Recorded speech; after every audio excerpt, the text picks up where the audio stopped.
Well, good afternoon. It is a rainy Monday day, and I am thinking about spring break and that we are only 2 weeks away.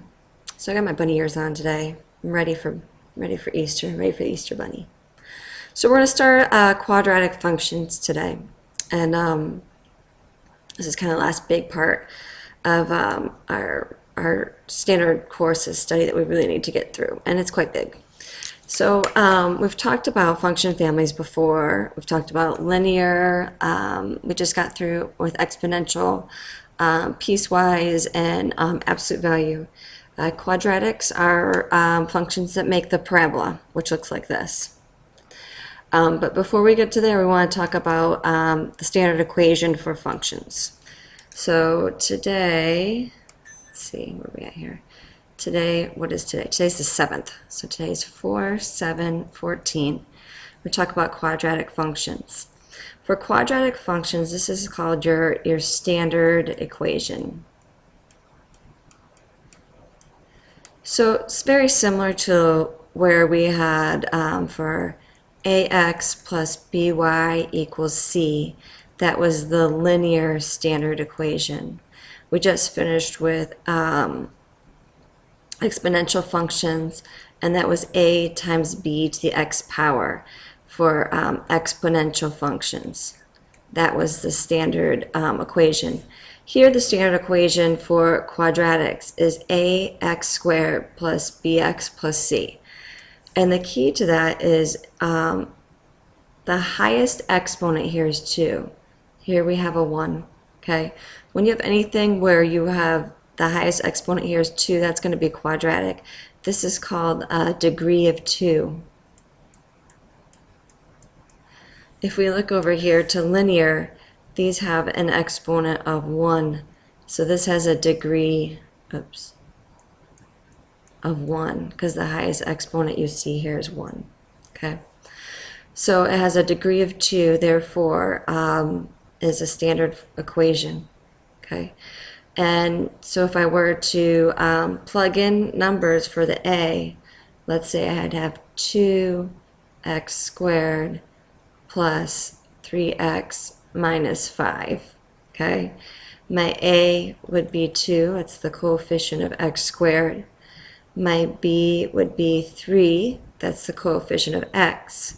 And my c would be negative 5, and that's your constant, because remember, a constant is a number with no variables in it. Okay, so the coefficients have very specific places, and we're going to get to that in just a moment. That'll be significant. So let's talk about the different parts of the parabola here. And this is one that we've been seeing on IXL a little bit, where it's y equals x squared is the equation of this parabola here. Okay, so you can tell the a here, if we're looking at the standard form equation, we should know that anything before a variable is 1. So here my a is 1. Oops, that doesn't look right. B, there's no b, so that would be b is 0, and there's no c, so c is 0. Okay, if we were looking at the different parts of the standard form. Okay. So just looking at this, we have several things we need to label. The very top or bottom is called the vertex. So in this case, my vertex is at 0, 0. That's the origin. Okay. We also have the y-intercept here, which is 0, intercepts the y-axis at 0. Okay. Because this opens down, okay, there's a bottom to it, and the bottom is called its minimum. Okay, we have a minimum if our a value here is positive. If this is positive, it opens up like this. Okay, and then you have an axis of symmetry, and your axis of symmetry, very similar to geometry that you've been learning years ago, is the line that cuts the parabola in half, so it has 2 mirror sides. So you can see this point and this point are exactly 1 unit away. and this point are the same distance away from the axis of symmetry.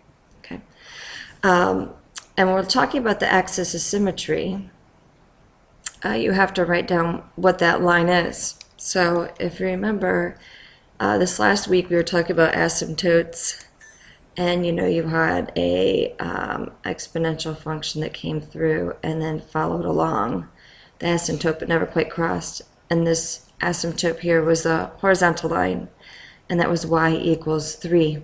Okay, so when we're doing the opposite direction, in this case, most of our axis of symmetry, at least at our level, are going to be vertical lines.